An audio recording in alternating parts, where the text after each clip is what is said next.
Oke, assalamualaikum warahmatullahi wabarakatuh. Selamat pagi anak-anak. Nah, kita melanjutkan yang kemarin ya. Setelah Indonesia merdeka, nah itu kita belum merdeka sepenuhnya aja ya. Masih ada masa mempertahankan kemerdekaan. Loh, kok bisa gitu, Pak?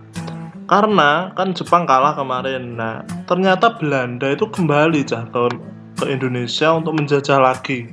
Nah, kan malah ruwet tuh lah itu. Mari kita bahas apa saja yang terjadi ketika mempertahankan masa kemerdekaan. Nah, yang latar belakangnya apa sih kok masa mempertahankan itu? Lah, Afni atau sekutu datang ke Indonesia membawa Nika. Nika itu Belanda ya. Kedatangan Belanda untuk menjajah kembali Indonesia. Nah, itu cara mempertahankannya seperti apa? Waktu dulu orang Indonesia. Yang pertama cara militer atau perang dah ya. Tempur. Nah, itu di daerah masing-masing. Terus cara kedua, cara diplomasi atau berunding. Nah, kan tidak cuma perang kalau sekarang, bisa berunding, perjanjian dan lobby-lobby. Lobby-lobby itu diskusi. Nah, terus kronologinya seperti apa? Kronologinya seperti ini. Nah, kedatangan kembali Belanda. Nah, itu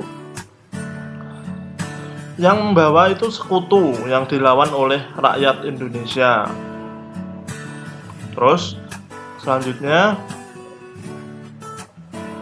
ada beberapa perjanjian ya supaya Indonesia aman, terus kita damai dengan Belanda, yaitu penjajahan Linggarjati di Kuningan.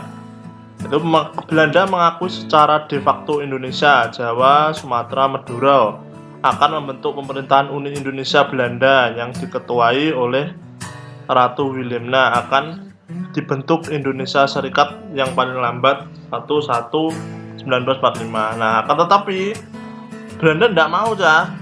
Belanda itu melakukan agresi militer padahal wis dikasih segitu banyaknya tadi di perjanjian Linggarjati.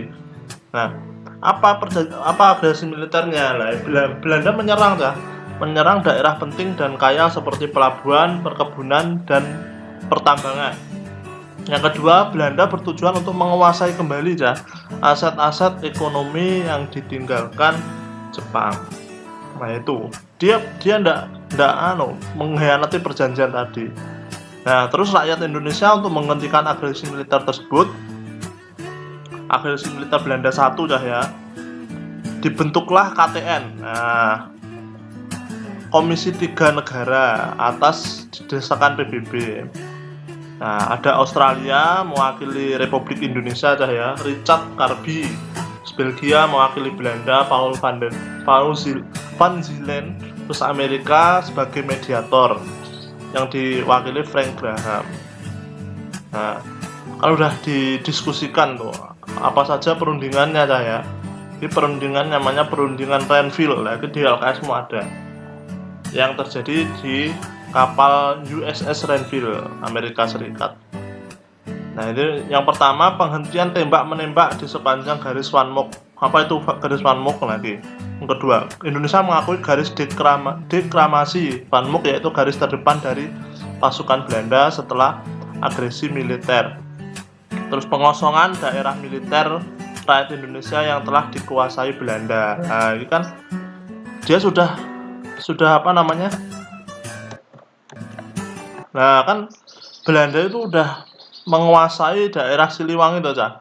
Nah, terus Siliwangi kon hijrah ke Jawa Tengah, ben dikuasai Belanda wae, Indonesia ngalah. Nah, itu tentunya merugikan untuk Indonesia. Nah, ya wes lah Indonesia legowo. Nah, terus ternyata Belanda itu tidak puas dengan hal itu ya. Dia melakukan lagi agresi militer 2. Wah, ini malah parah di tanggal tersebut. Nah, Belanda itu pengen menguasai Indonesia, terus Belanda menyerang lagi ya, menyerang ibu kota. Nah, kalau dulu ibu kotanya masih di Yogyakarta. Nah, kan sekarang sudah di Jakarta, ini masih di Yogyakarta untuk sementara kelihatannya. Nah, terus Belanda ngapain kok menyerang ibu kota? Nah, ini ada dua tokoh ini, ada Soekarno dan Muhammad Hatta. Nah, Belanda menangkap dan menahan Soekarno Hatta, kemudian mengasingkan ke Pulau Bangka, Riau, diasingkan. diculik Soekarno karo Hatta, Muhammad Hatta. Terus tentunya Indonesia nggak tinggal diam ya. Mereka membentuk PDRI di Bukit Tinggi. Nah, ketuanya Syarifuddin Prawira Negara, lalu melakukan serangan balik ya, serangan balasan yang digagas oleh Sultan Hamengkubuwono. Nah, itu perang juga ini. Tapi Indonesia menang lah ketika perang itu, tapi cuma 6 jam menangnya. Nah, terus ada perundingan lagi supaya damai. Nah, perundingannya apa? Nah, ini KTN dibubarkan oleh PBB. Terus diganti UNCI, United Nations Commission for Indonesia. Karena KTN tadi tidak berhasil mendamaikan, PBB lagi membentuk UNCI. Nah, terus sekarang ada perundingan lagi, Rom Royen di Hotel Indis. Nah, Indonesia diwakili Mr. Moh Roem. Nah, terus Belanda diwakili Dr. J.H. van Rohem. Makanya dinamakan Rom Royen. Hasilnya penghentian perang. Nah, hasilnya. Terus pembahasan pembebasan para pemimpin Republik Indonesia yang tadi di tahan Belanda tadi loh. Nah, terus yang ketiga kesepakatan untuk melaksanakan KMB. Apa itu KMB? Konferensi Meja Bundar. Nah, apa saja itu isinya KMB itu kok sangat terkenal sekali. Nah, ini Konferensi Meja Bundar itu dilakukan di Den Haag, Belanda pada tanggal 23 Agustus 2 November 1949. Nah, apa sih hasilnya diskusi? Nah, yang pertama Belanda mengakui secara de jure kedaulatan Indonesia atas RIS. Nah, apa itu RIS? Nanti status Karesiden Papua akan diselesaikan dalam waktu setahun setelah KMB. Pembentukan Uni Indonesia Belanda dikepalai Ratu Belanda, Ratu Juliana. RIS mengembalikan hak milik Belanda dan memberikan konsesi serta izin baru perusahaan-perusahaan Belanda. RIS harus membayar semua hutang Belanda. Nah, RIS itu Indonesia Serikat ya, Republik Indonesia Serikat. Nah, itu dibentuk Belanda untuk apa? Untuk membayar semua hutang Belanda. Jadi disetujui kalau Indonesia merdeka, tapi Indonesia harus membayar semua hutang Belanda sejak tahun ini 1942 sampai sekarang.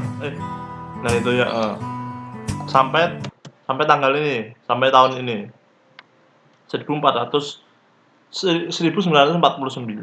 Nah, disetujui dan akhirnya Indonesia terlepas dari penjajahan Belanda dan sudah berdaulat dan diakui oleh negara-negara lain. Nah, ini Indonesia benar-benar merdeka ketika ini ya. Jadi itu tadi usaha-usaha mempertahankan kemerdekaan Indonesia. Jadi dari awalnya Belanda datang lagi, menyerang lagi, ada perjanjian tadi, silakan nanti ditulis di buku kalian, ditulis yang rapi. Dan ketika sudah seperti biasanya dikumpulkan lewat WhatsApp ke nomornya Pak Haji. Oke, itu saja ya anak-anak. Selamat belajar, selamat beraktivitas. Sekian. Wassalamualaikum warahmatullahi wabarakatuh.